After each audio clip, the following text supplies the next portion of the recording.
50 metri circa la chiusura delle ali della quinta corsa, corsa riservata ai gentleman, è 1 miglio per anziani di categoria G, alla chiusura delle ali.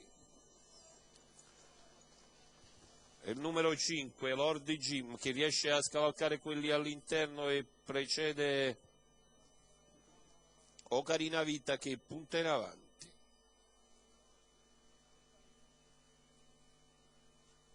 Primi 200 metri in 15, insiste Ocarina, sta passando sul Lord Jim, poi Malfoy Laser. A largo l'avanzata di Nine of Cloudlet, seguita da Nissaki ed Illecito Sco. 37 il quarto iniziale. Andatura si mantiene viva, con Ocarina che passa ai 646,5.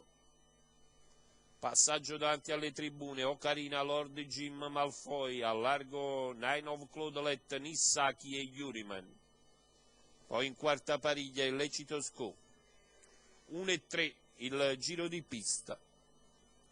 Ocarina sta controllando a piacimento. Nine of Cloudlet per il momento è ai fianchi di Lord Jim. Si prepara Nissaki. 20,1 il chilometro. Sposta Nissaki, allunga Ocarina. Nine che va ad attaccare Ocarina e tiene Nissaki ancora a largo.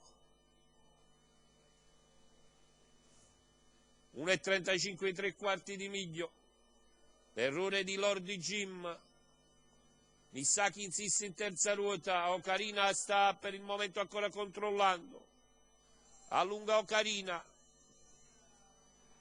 Prende mezza di vantaggio, Ocarina in fuga.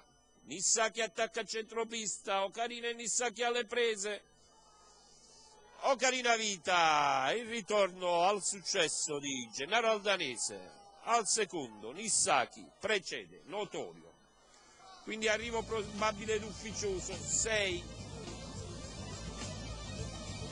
13, 2, alla quinta corsa dal Cirigliano di Aversa, primo piano di Ocarina Vita, di Gennaro Aldanese, i colori di Antonio Spina, il training di Mattia Orlando.